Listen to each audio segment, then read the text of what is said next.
Now next concept that we're discussing is motion of charge particle in uniform electric field. मतलब अगर आपने एक charge particle को uniform field में रखा तो उसका मोशन किस तरह का होगा ये हमें डिस्कस करना है. ठीक है, तो पहले हम लोग पार्ट देखेंगे.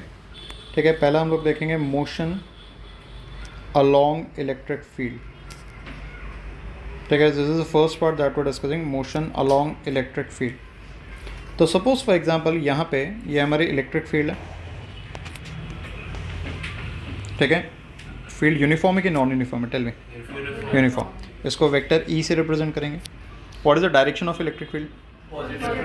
तो यहाँ पे समझो ये मेरा पूरा पॉजिटिव एंड है और ये हमारा नेगेटिव एंड है. हाँ है ना. चले यहाँ पे क्या प्लेस करें हम लोग? इसके अंदर क्या प्लेस करेंगे? चार्ज. वो चार्ज सोर्स रहेगा कि टेस्ट चार्ज रहेगा? Test charge. क्यों? क्योंकि वो फोर्स एक्सपीरियंस करने वाला है.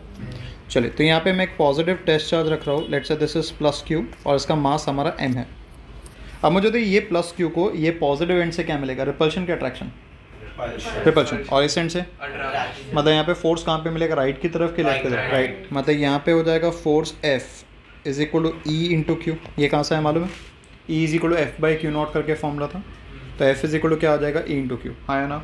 पक्का. एंड लेट्स से इनिशियली ये किस पे आपका रेस्ट पे था इनिशियली. ठीक है, क्लियर है यहाँ तक है? पक्का. चलिए, तो कहने से force which is experience by the test charge it is equal to E into q. What is basic formula for force? Mass into acceleration. तो यहाँ पे कितना आएगा? Mass into acceleration it is equal to कितना आएगा? E q. And therefore I can say acceleration should be equal to कितना आएगा? E q upon कितना मिलेगा? एम. Yes or no? ये क्लियर है? You got the value of acceleration. अच्छा, अब मुझे होता है फील्ड यूनिफॉर्म है कि नॉन यूनिफॉर्म? यूनिफॉर्म. तो ये जो ई का वैल्यू है ये ई कांस्टेंट है कि वेरिएबल है? कांस्टेंट. चार्ज कभी चेंज होता है क्या? नहीं. मास कभी भी आपका फिक्स ही रहेगा. मतलब ये जो पूरा एक्सेलरेशन है E q by m, is it a constant acceleration or variable acceleration? Constant. समझा है? तो क्या क्लियर है? अगर एक्सेलरेशन कांस्टेंट है तो आप काइनेमेटिकल इक्वेशन लगा सकते हो. ठीक है, चलिए फर्स्ट काइनेमेटिकल इक्वेशन की बात करेंगे. What does first kinematical equation is? V is equal to u plus a t.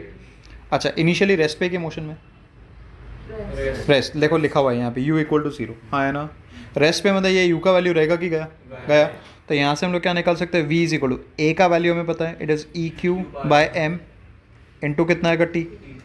अच्छा, अब ये वेलोसिटी निकल गया तो इसी से मैं काइनेटिक एनर्जी निकाल सकता हूँ. What is basic formula for kinetic energy? Half M V square. So let's substitute the values. तो दिस बिकम्स कितना आएगा? Half M V square will give you कितना आएगा? E square Q square T square upon यहाँ पे कितना आएगा? M square. So kinetic energy अगर मैं लिखूँ in terms of time, this can be written as E square Q square T square divided bye यहाँ पे कितना आएगा? 2m. Understood? Are we clear in this case? So this is the expression for kinetic energy. Now tell me what is second kinematical equation?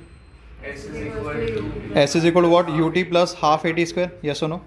अच्छा, u का value कितना है? y 0. Initially rest पे. तो यहाँ पे कितना आएगा? So s will be equal to कितना आएगा? 0 प्लस हाफ a की जगह कितना आएगा? E q by m. हाँ है ना. इंटू कितना आएगा? T square.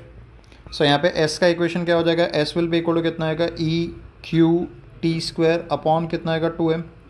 अंडरस्टूड? चलिए, now let's move to third kinematical equation. What does third kinematical equation is? v square is equal to u square plus 2as. Yes.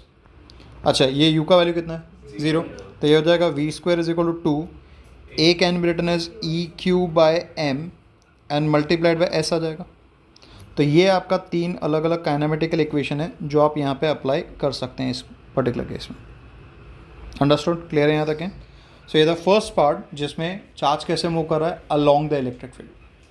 अब next concept हम लोग जो डिस्कस करेंगे उसमें चार्ज पार्टिकल कैसे move करेगा perpendicular to the electric, मतलब initially उसको प्रोजेक्ट करेंगे कैसे? Perpendicular to the field project करेंगे. ठीक है, चलिए let's move to next concept now.